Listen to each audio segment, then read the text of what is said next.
mensagem dessa manhã, a última de uma série de 3, não haverá nenhum prejuízo, porque, embora eu não esteja seguindo estritamente a sinopse planejada, eu estou seguindo rigorosamente o encargo da conferência. Então, quando a gente prepara um material, a gente prepara por tópicos, a serem tratados de maneira sistemática, organizada, mas o espírito da palavra nem sempre, o espírito da palavra no momento em que se diz, nem sempre corresponde à mente quando preparou aqueles tópicos. Mas certamente o espírito da palavra segue o encargo da palavra, então não há nenhum prejuízo. E hoje eu vou procurar, na medida do possível, seguir alguns pontos que foram estabelecidos e que são de extrema importância, não garantindo, todavia, que eu vou tratar estritamente de todos eles, mas com certeza o encargo será ministrado. Nós falamos no primeiro dia a antropologia bíblica, demonstrando que o homem está no centro da história bíblica. E quando dizemos antropologia bíblica, eu não quero que vocês confundam com antropocentrismo, que nós vamos falar hoje. Embora pareça a mesma coisa, o homem no centro da história, antropocentrismo, não é? Mas o fato é que o homem no centro da história, eu quero ou quis dizer com isso, que a Escritura como um todo coloca o homem sempre na frente para mostrar qual é a obra de Deus em relação a ele. Lógico que a Escritura é cristocêntrica, lógico que a Escritura é teocêntrica, Deus é o centro de toda a história.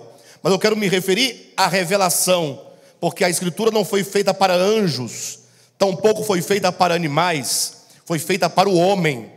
E, portanto, o homem é o alvo dessa revelação, e Deus então revela o homem quanto ao propósito da sua criação, revela a queda do homem, revela todo o processo de queda e degradação do homem, mostra como que Cristo vem redimir o homem, mostra o processo de salvação deste homem e mostra, sobretudo, a consumação da obra eterna no homem.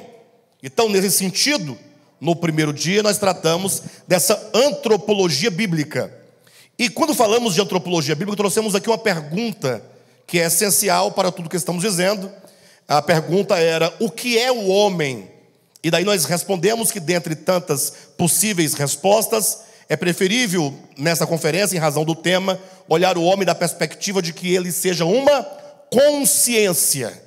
Porque a consciência é a sua ciência, é o seu conhecimento conjunto de todas as coisas, e conjuntamente com todas as coisas. No sentido de que o homem desenvolveu não somente a sua inteligência, mas o seu ser mais íntimo do seu espírito, para conhecer a si mesmo, para conhecer o cosmo no qual ele vive, entender as relações metafísicas desse mundo físico imediato com as coisas divinas, ou o diálogo da nossa existência humana neste mundo sensorial com o Deus eterno, com o Criador, e consequentemente de uns para com os outros.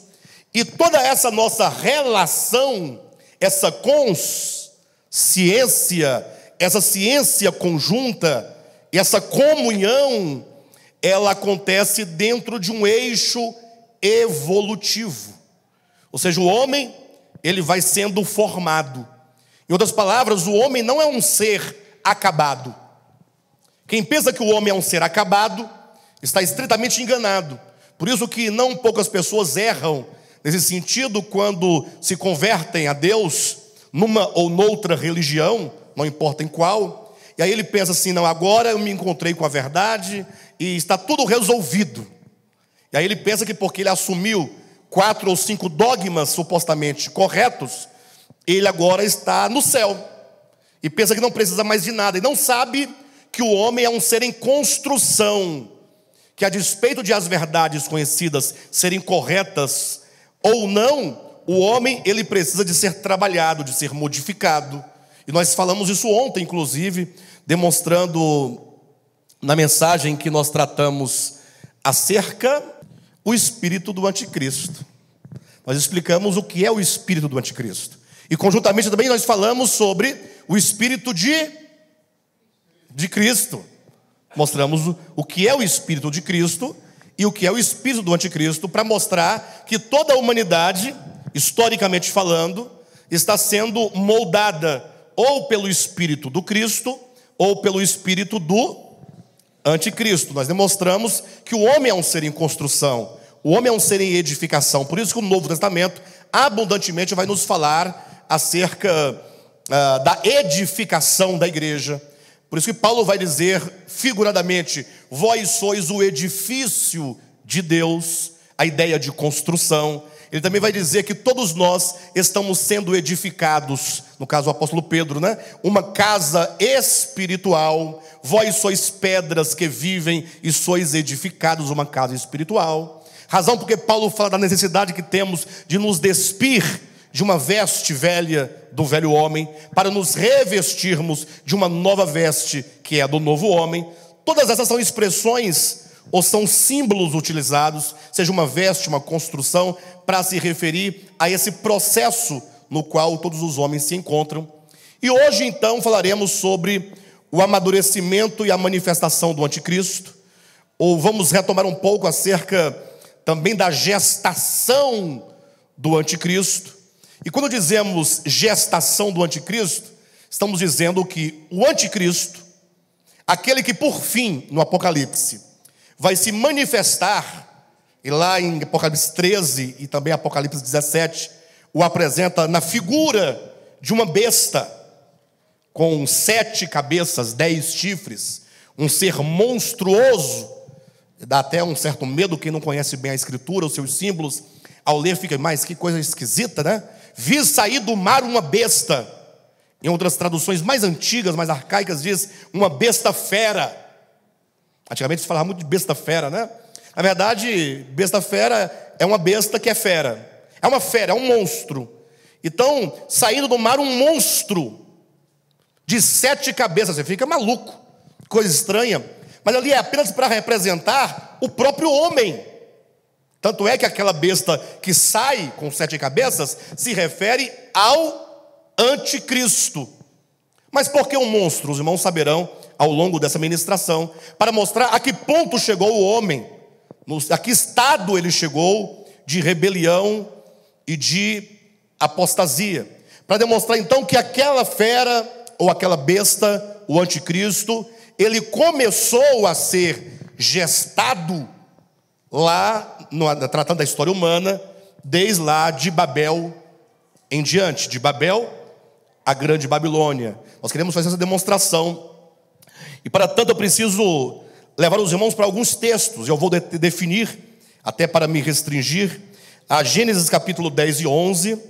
Eu não sei se os irmãos vão poder acompanhar a leitura, que eu vou fazer menção de todos eles, mas não lerei nenhum. Mas vocês anotem e leiam em casa.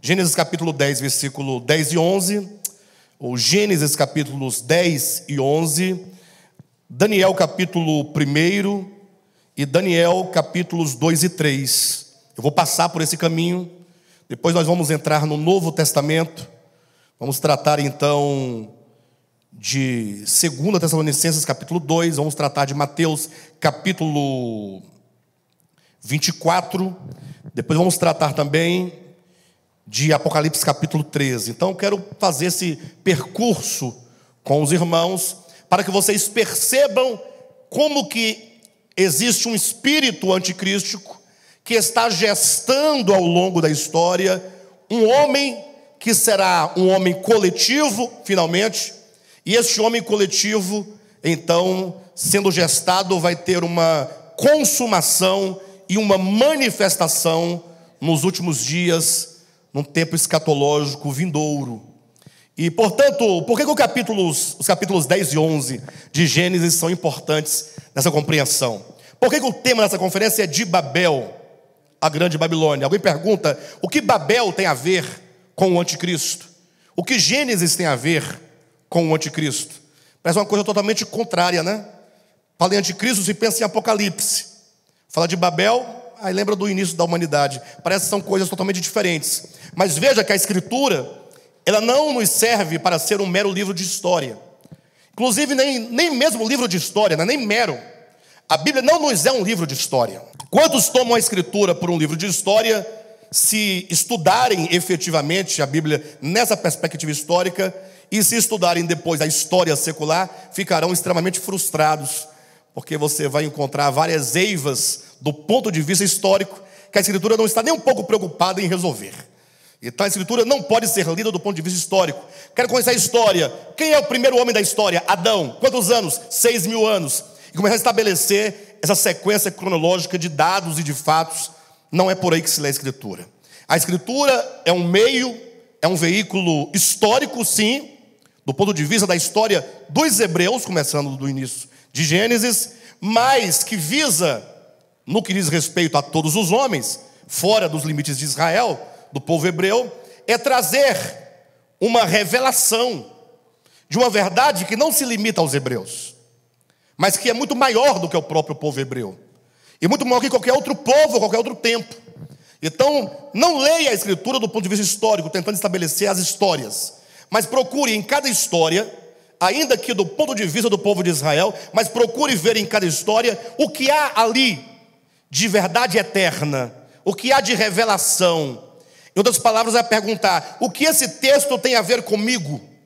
Quando Deus me entregou nas mãos este livro, deste modo, sem nenhum tipo de constrangimento dizer isso, mas o que de fato Ele quis, ou Ele quer me ensinar? Será que quando eu leio a Escritura, ainda há alguma coisa aqui que me ajude a ser melhor? Ou vou ficar 30, 60 anos contando os mesmos relatos de Noé, de Nirode, e de Moisés e de Elias, e não passa de uma história passada da qual eu não tenho certeza se aconteceu de fato? Então nós temos que perguntar o que esse texto tem a ver comigo. Então pensem comigo por um momento. Deus criou o homem, Gênesis capítulo 1 e Gênesis capítulo 2. Nesses dois primeiros capítulos da Bíblia nós encontramos o registro profético, não histórico, da criação do homem. E nesses capítulos nós vemos que Deus criou o homem à sua imagem, conforme a sua semelhança.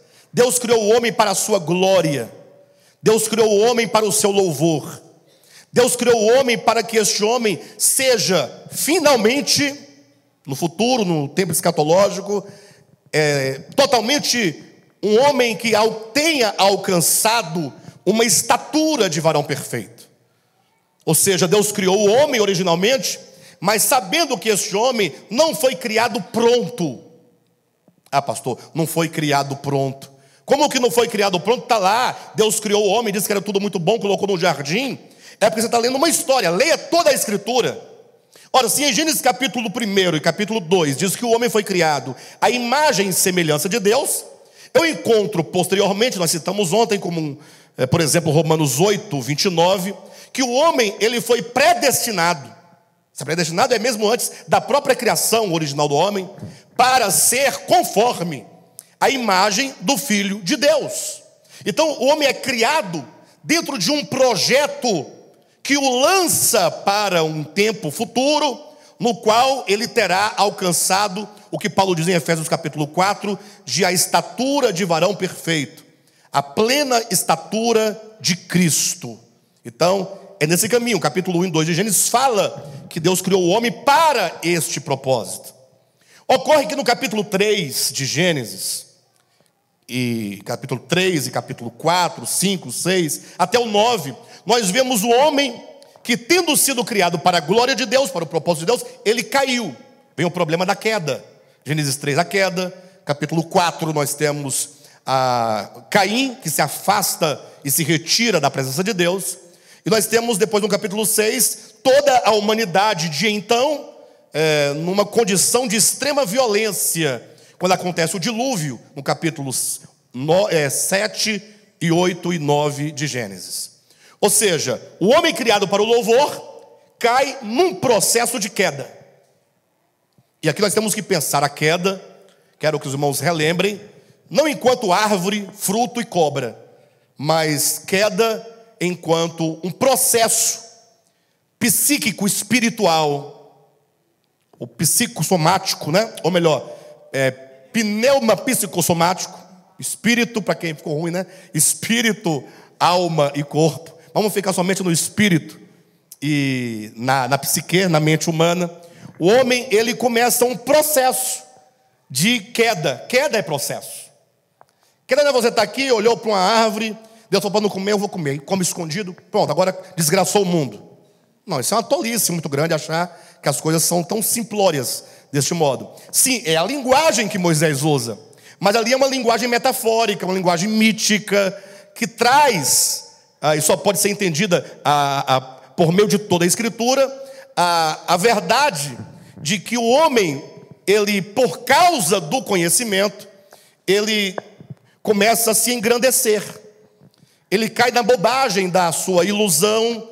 É uma tolice que o leva a pensar que porque ele é maior, de que todos os animais infra-humanos, ou todos os seres infra-humanos abaixo dele, ele agora pode viver sem Deus. Começa esse processo de ignorância, de ilusão, e a partir de Adão, uma decisão de viver por meio do conhecimento. Esse é o primeiro nível, o primeiro passo da queda. Mas veio Caim, posteriormente, e dá mais um passo na queda. Porque Caim não somente estava na mesma ilusão e ignorância de Adão, mas é dito que Caim se retira da presença de Deus e vai habitar numa terra distante chamada Nod. Então nós vemos aqui processos graduais da queda.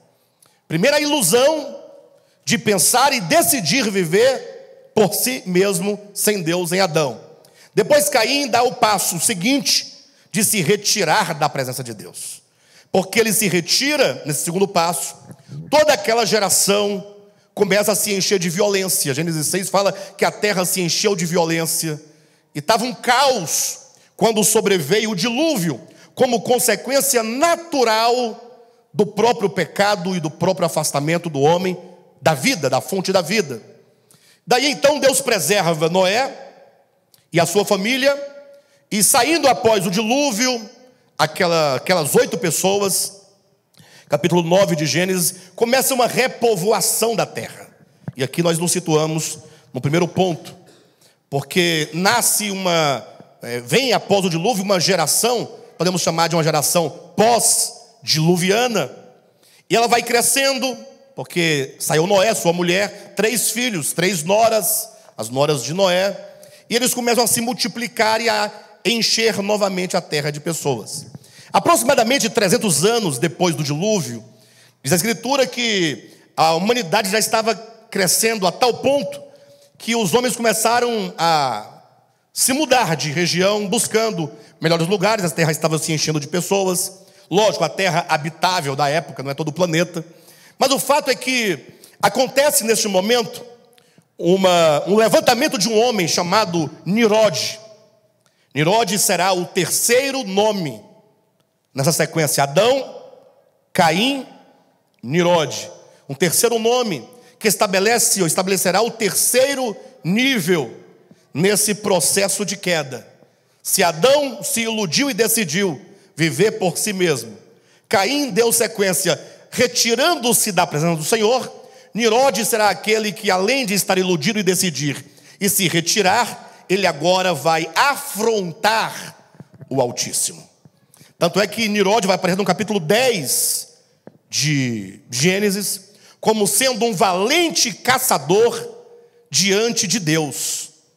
A primeira leitura que se faz desse texto, a primeira impressão que nós temos é que Nirod era um homem valente. Isso é positivo ou negativo? Positivo, valente. Ora, um valente caçador diante do Senhor é que ele ia na presença de Deus, lutando e ganhando e vencendo. Mas se lido esse texto no grego, ou melhor, no hebraico, a ideia das palavras que se traduz ali é exatamente que ele era um valente caçador que se punha na ponta dos seus pés, encarando a Deus face a face e entesando o seu arco, apontando-o contra Deus, com uma ameaça de feri-lo e de matá-lo. Seria mais ou menos que depois do dilúvio, imagine você, para sempre salvo.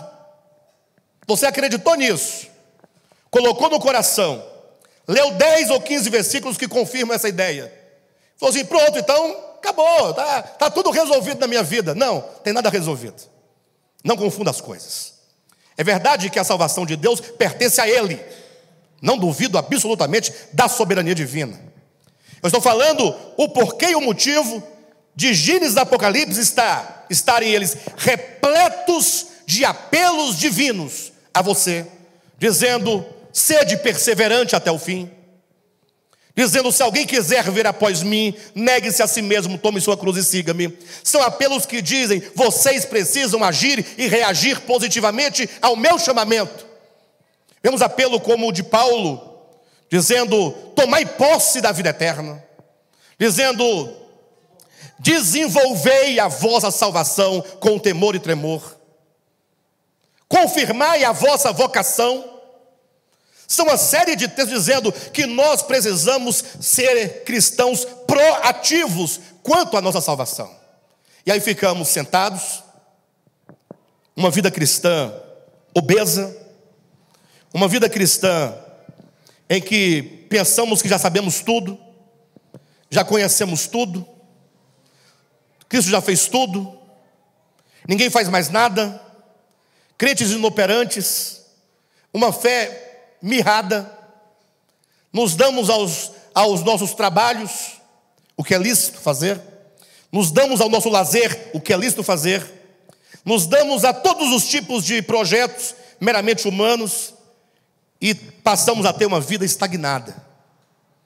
Aí justificamos que não sabemos mais orar, porque a igreja me desaprendeu a orar, graças a Deus, que estava errada aquela oração sua. Mas também não queremos saber o significado de orar sem cessar também. Jejuar é coisa da lei, do passado, também para que essas coisas? Congregar piorou.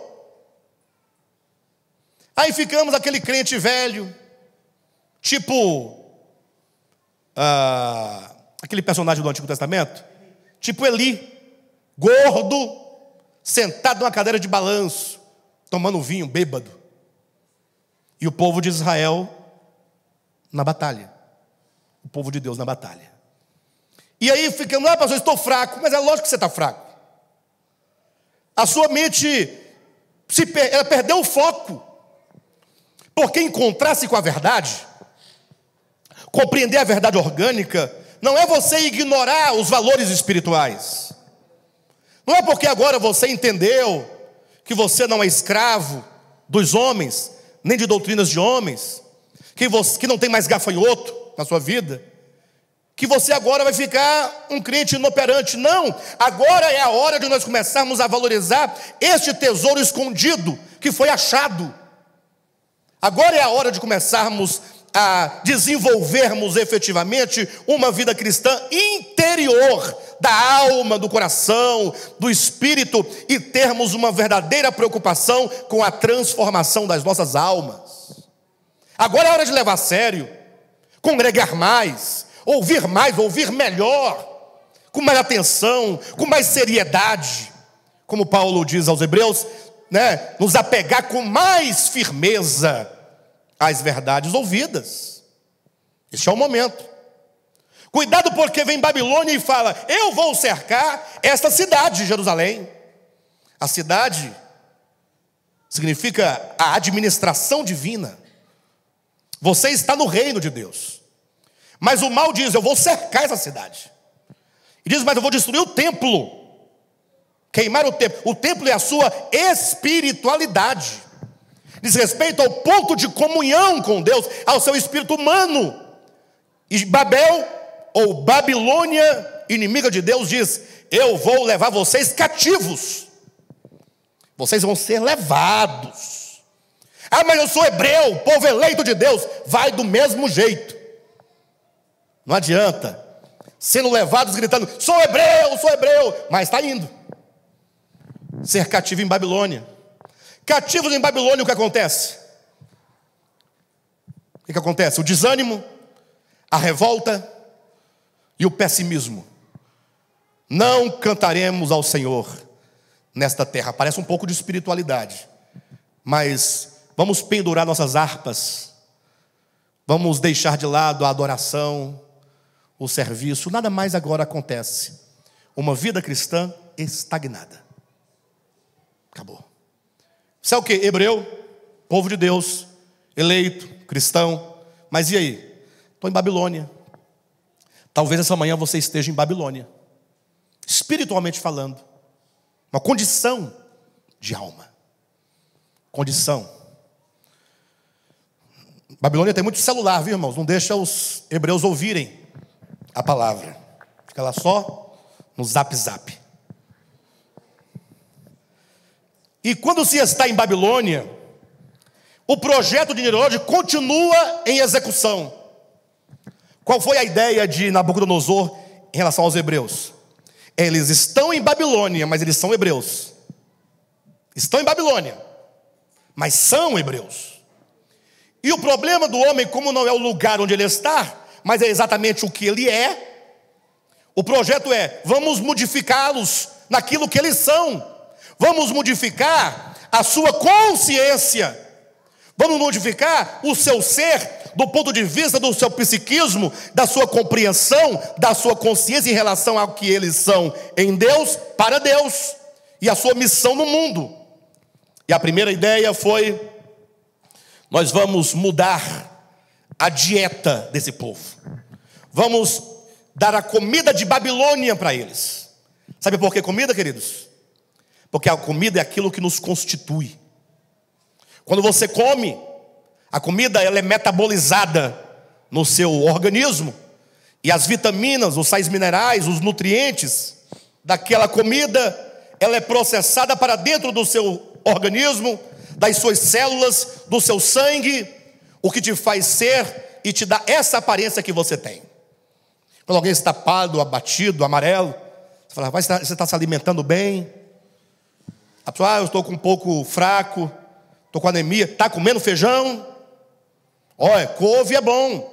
Dizem que verdura verde, o verde escuro é muito bom para anemia. Não é assim? A pessoa: então vou comer couve, comer bastante feijão, para dar uma ajeitada no seu organismo. Então a ideia, a estratégia de Nimrod se aplica agora em Babilônia. Muda a comida. E mudando a comida: aqui não vos demovais da vossa mente com facilidade, nem vos perturbeis, quer por espírito, quer por palavra, quer por epístola, como se procedesse de nós, supondo tenha chegado o dia do Senhor. Ninguém de nenhum modo vos engane, porque isso não acontecerá sem que primeiro venha a apostasia, e seja revelado o homem da iniquidade, o filho da perdição, o qual se opõe e se levanta contra tudo que se chama Deus, ou é objeto de culto, a ponto de assentar-se no santuário de Deus, ostentando-se como se fosse o próprio Deus. Não vos recordais de que ainda convosco eu costumava dizer-vos estas coisas, e agora sabeis o que o detém, para que ele seja revelado somente em ocasião própria. Com efeito, o mistério da iniquidade já opera, e aguarda somente que seja afastado aquele que o detém. Então veja o apóstolo Paulo. Vamos juntar as profecias. Olhem para mim. Daniel, ou Gênesis capítulo 10 e 11. O projeto. Obrigado. Daniel 10 e 11. O projeto. Desculpe-me. Gênesis capítulo 10 e capítulo 11. O projeto. Daniel capítulo 1. A aplicação do projeto. Mudando a dieta, mudando a língua, mudando o nome.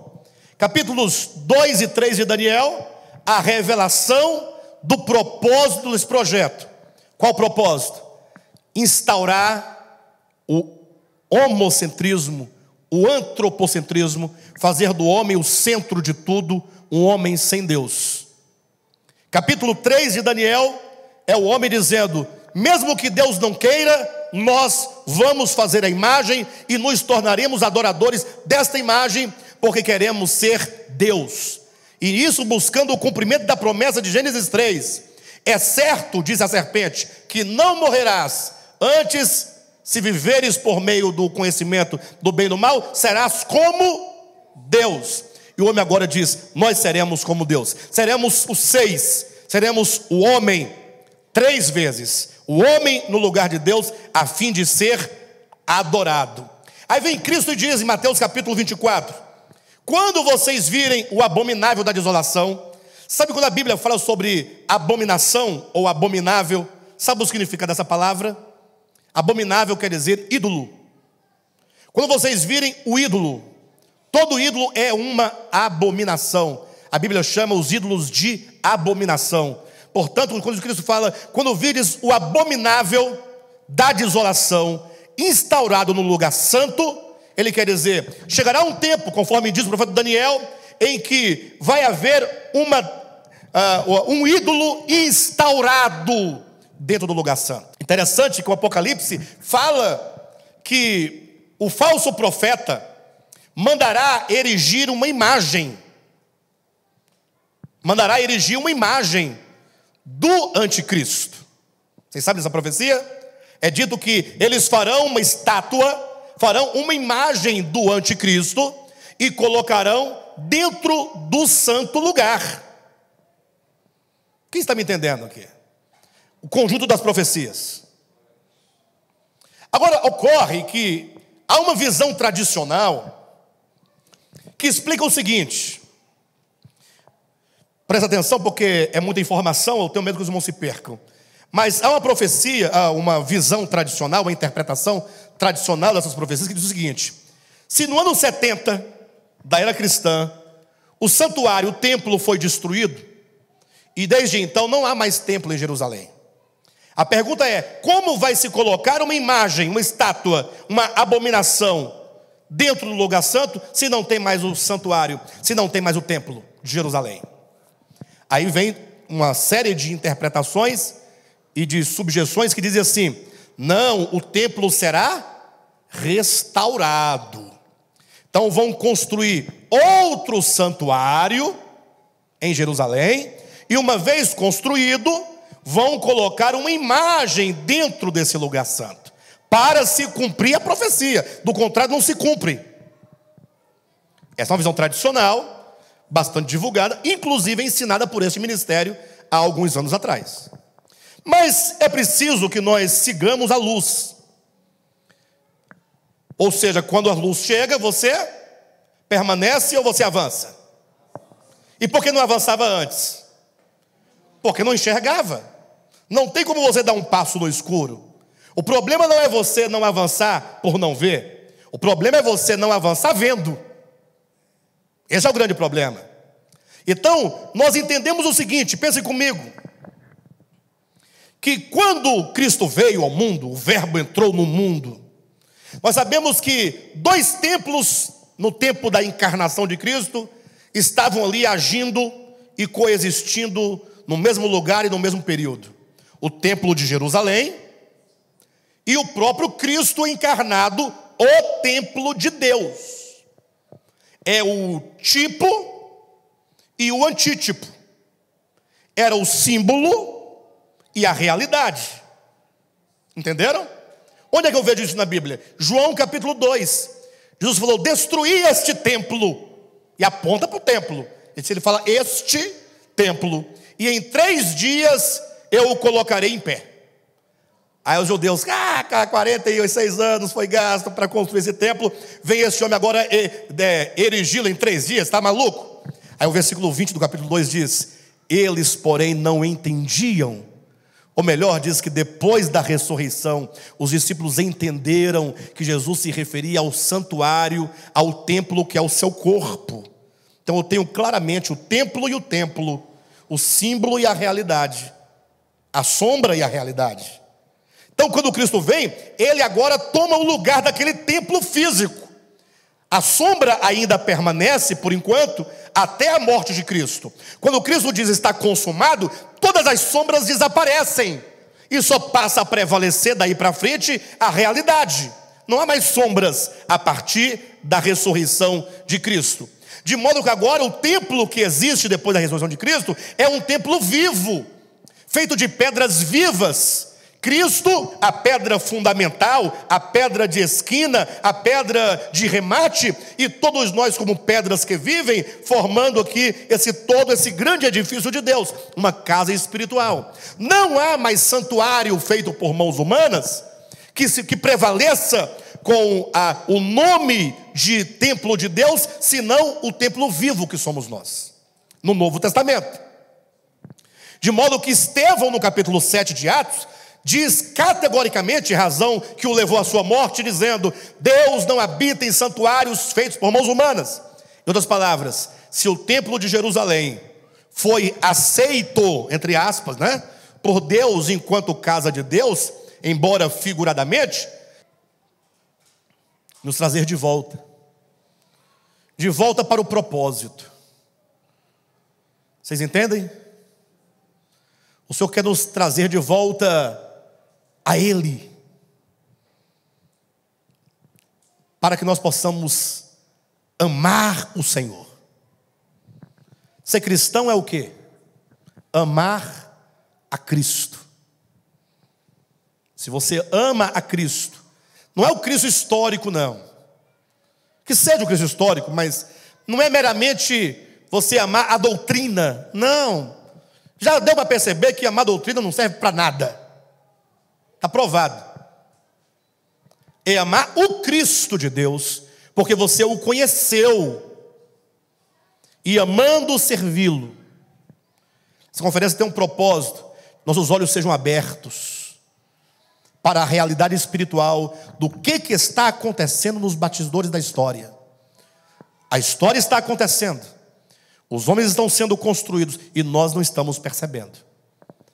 O Senhor está dizendo: abra os olhos, veja o projeto de Nirode, veja a execução do projeto de Nirode, veja a revelação do projeto de Nirode, veja a execução do projeto, entenda o significado do projeto espiritual que acontece nas consciências e, sobretudo, nos despertar para a grande necessidade de sermos nós, ao contrário de tudo que falamos, sermos nós constituídos à imagem do Pai, à imagem do Cordeiro.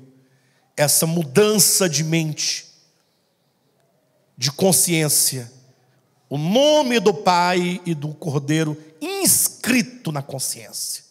Quem quer ser selado com o 666, dá um glória a Deus bem forte. Está todo mundo atento, né? Quem quer ser selado com o nome do Pai e do Cordeiro, diga glória a Deus.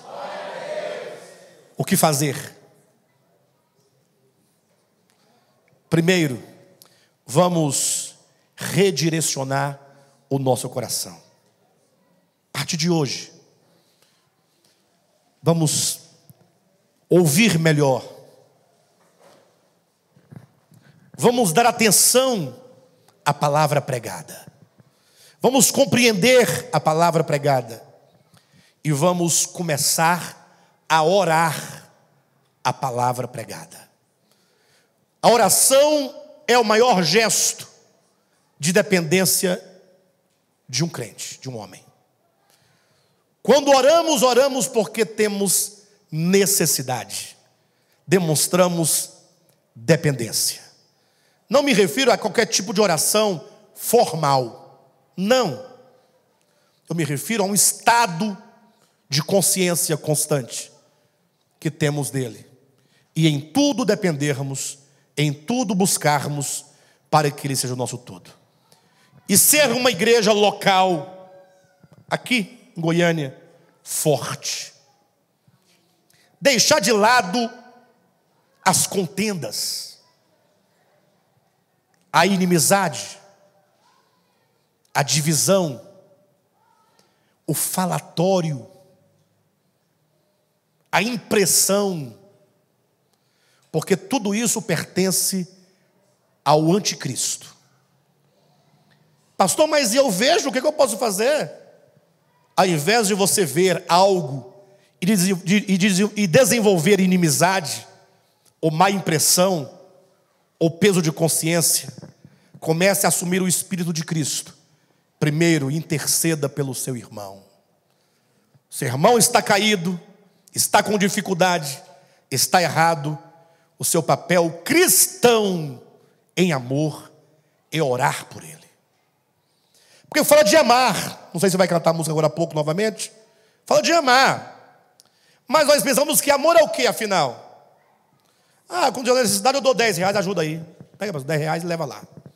Não, amar é quando você vê o seu irmão em dificuldade e você, porque ama, não ser capaz de pisar no pescoço dele. Fala, não, vou te dar a mão.